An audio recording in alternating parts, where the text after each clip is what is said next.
दोस्तों, मेरी एक भाभी है जो कि मकान मालकिन ही है। वो मुझ पर लाइन दिया करती थी। एक दिन उन्होंने तो मुझसे कहा कि मेरी कमर में दर्द है, तो मुझे भी उस दिन मौका मिल गया कि मैं इनकी मालिश के बहाने से 61-62 कर ही लूँगा। तो दोस्तों, कहानी शुरू करने से पहले आप हेडफोन लगाकर और आंखें बंद करके इस कहानी को सुन सकते हैं। तो आइए इस कहानी को आगे बढ़ाते हैं। दोस्तों, मेरा नाम प्रकाश है और मैं आज आपको एक सच्ची कहानी सुनाने जा रहा हूँ। यह कहानी उस वक्त की है जब सितंबर का महीना चल रहा था। उस वक्त मैं नौकरी के कारण छत्तीसगढ़ में रहता था। मैं वहाँ पर किराए के मकान में रहा करता था। मेरे इस कमरे के मकान मालिक ट्रक ड्राइवर थे और उन्हें अक्सर घर के बाहर ही काम करने के लिए जाना पड़ता था। कमरे के बाजू में ही मकान मालिक की बीवी और 2 बच्चे रहा करते थे। मेरे इधर रहने आने का कारण भी वही थे।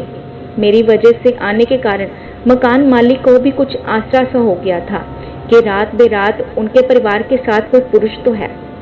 मैं उन्हें भैया बहन भी कहकर पुकारा करता था। उनके बच्चे स्कूल जाया करते थे तो घर में सिर्फ भाभी रह जाया करती थी। मैंने भाभी को कभी भी उन नज़रों से नहीं देखा था। उनके बच्चों के साथ मेरी अच्छी दोस्ती हो गई थी। एक दिन की बात है, मैं बाथरूम में स्नान कर रहा था। उनके मकान में शायद एक ही बाथरूम था। उस वक्त भाभी को भी शायद नहीं पता था कि मैं वहाँ पर स्नान कर रहा हूँ। उस वक्त मैंने भूलवश तो दरवाज़ा बंद नहीं किया था। भाभी ने दरवाज़ा खोल दिया तो उन्होंने मुझे अंदर देख लिया। उस वक्त वे मुझे देखकर हैरान हो जाती हैं, किंतु सॉरी बोलकर वहाँ से चली जाती हैं। मैं भी थोड़ी देर बाद नहाकर वहाँ से बाहर आता हूँ तो भाभी को सॉरी बोल देता हूँ। भाभी उस वक्त हंसने लगती हैं और कहती हैं कि दरवाज़ा बंद कर लेना चाहिए था, और मैं भी हाँ बोलकर वहाँ से चल देता हूँ।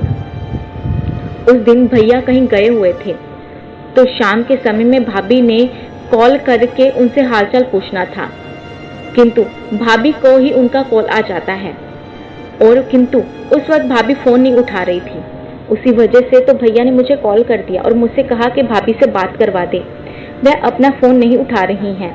मैं भाभी के पास आ जाता हूँ। उस समय वह घर में अकेली थी। उनके कमरे में जाते ही मैंने देखा कि भाभी सो रही हैं और वे अस्त व्यस्त पोजीशन में हैं। उस वक्त मैंने पहली बार उन्हें ऐसे देखा था। तभी मैंने भाभी को उठाया तो वे हड़बड़ाकर उठी और वे खुद को ठीक करने लगी। उन्होंने मुझे हैरान से देखा। मैं भी उनकी तरफ देख रहा था तो उन्होंने मुझसे झट से बोला, क्या हुआ? मैंने उस वक्त जवाब नहीं दिया क्योंकि मैं तो उनमें खोया हुआ था। फिर मुझे वे घूरती हुई नज़रों से देखती हैं और मैं चौंक जाता हूँ। वे मुझसे दोबारा पूछती हैं कि क्या हुआ। मैं भी अकचक्का सा होकर उन्हें जवाब देता हूँ कि आपके लिए फ़ोन आया है। उन्होंने उस वक्त मुझसे फ़ोन तो ले लिया और भैया से सिर्फ इतना ही कहा कि मैं अपने फ़ोन से आपको बैक कॉल करती हूँ, और वे मुझे फ़ोन देकर वहाँ से जाने को कह देती हैं। मैं वहाँ से फ़ोन लेकर वापस आ जाता हूँ। जब मैं तुरंत वहाँ से आ जाता हूँ तो उस वक्त मेरा मन बदल जाता है। मैं समझ जाता हूँ कि मैं इनके साथ वो सब कर सकता हूँ। हालांकि उस वक्त करने की हिम्मत नहीं थी। मैं वहाँ से बस मुस्कुराहट देकर वापस आ चुका था।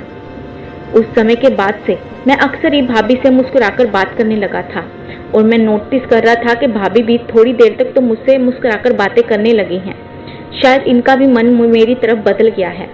एक दिन मैं बाजार जा रहा था तो भैया ने कहा कि भाभी को भी साथ ले जा, ये भी कुछ सब्जी वगैरह खरीद लाएंगी, और मैंने ओके कह दिया। भाभी को मैंने बाइक पर बैठा लिया। उस वक्त वे मेरे पीछे बैठी थी।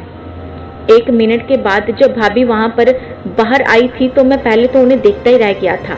फिर वे अचानक से मेरे पीछे बैठ गई और हम दोनों बाजार की ओर चल दिए। मैं कई बार रास्ते में जानबूझकर ब्रेक लगा दिया करता था ताकि वे मेरे पास ही बैठी रहें। मैं उस वक्त बेकाबू सा हो गया था, किंतु क्या करूं, क्या ही कर सकता था। तो कैसे तैसे करके मैंने खुद को संभाल लिया और उनके साथ पूरी खरीदारी की। बाजार में खरीदारी करने के बाद हम वापस आ गए। अगले दिन भैया को घर से बाहर जाना था। उनका फिर से फ़ोन आता है कि भाभी से बात करवा दे।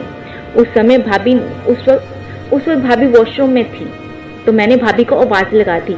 उन्होंने कहा कि 1 सेकंड रुको, मैं ही बाहर आ रही हूँ।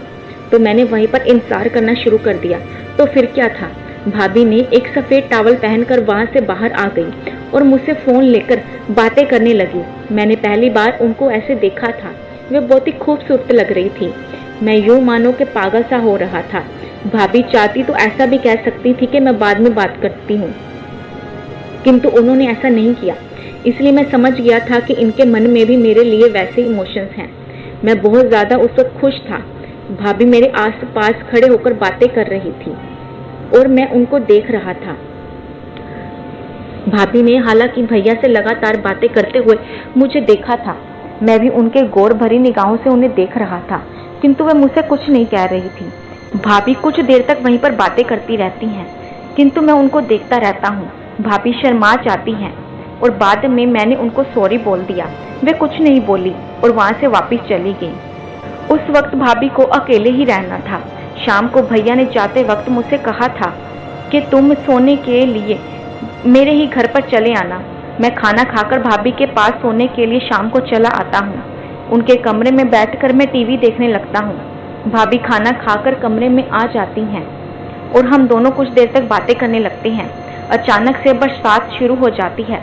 भाभी ने कहा कि मैंने छत पर गेहूं सूखने डालने के लिए रखे थे, अब वो गीले हो जाएंगे। मैं उनको उठाना भूल गई थी। चल जल्दी से उन्हें समेट लाते हैं। मैं भाभी के साथ ही चला जाता हूँ, किंतु उस वक्त बारिश बहुत तेज होने लग जाती है, जिसकी वजह से हम दोनों भीग जाते हैं। वहां पर मैं एकदम से उनको देखता हूँ। वह बहुत ही खूबसूरत लग रही थी। सारा काम निपटाकर हम सब कुछ उठाकर कमरे में आ जाते हैं। भाभी ने मुझसे कहा कि तुम्हारे कपड़े गीले हो गए हैं, तुम बदल लो। मैंने भी भाभी से कह दिया कि आप भी चेंज कर लो।